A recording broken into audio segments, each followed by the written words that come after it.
Chers amis, Shalom Vracha ve Shana Tova Umetuka. Cette année, Bezrat Hashem, le mardi 23 septembre et mercredi 24 septembre, ce sera Rosh Hashanah, jour décisif pour les nations du monde et surtout pour chaque juif, pour Israël.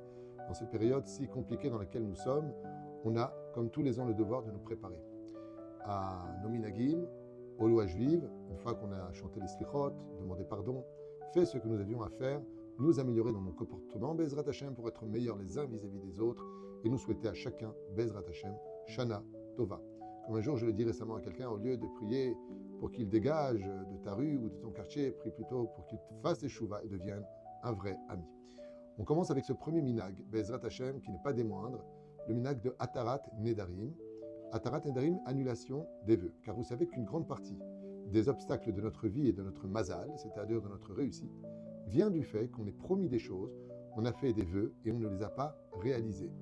Pour ne pas rentrer dans tous les détails, jusqu'à 3 fêtes, Pessah, Shavuot et Sukkot, nous avons pour réaliser les vœux, et même si il y en a qui disent dans les 30 jours, et le mieux, c'est le plus vite possible dès qu'on a fait notre neder pour un don ou pour toute autre chose que nous avions promis. Je rappellerai qu'il est impossible pour la première halakha de faire annulation des vœux sur des mitzvot qu'on a pris sur nous. Imaginez que l'homme ait pris sur lui la mitzvah d'être Shomer Shabbat, il a fait le vœu, et puis au bout de 2-3 mois, son enfant est guéri, et il dit « c'est trop dur pour moi, je veux faire Atarat Nedarim ». Ou une femme qui a mis le kissouille, et qui dit maintenant « c'est trop dur pour moi », ou la pudeur « c'est trop dur pour moi, et je veux faire Atarat Nedarim ».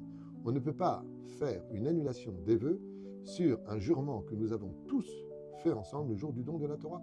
Les Atarat Nedarim viennent que sur des choses extérieures à la demande de la halakha. Ce qui fait que si par exemple une personne a fait le vœu de ne plus manger de viande, dans ce cas-là, il pourra faire Atarat Nedarim. Ou un conflit dans la halakha, est-ce que j'allume ou pas mes bougies avant ou après la bénédiction?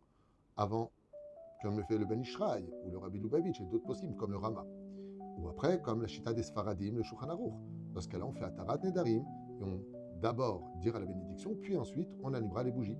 Pareil pour le mikvé, et ainsi de suite.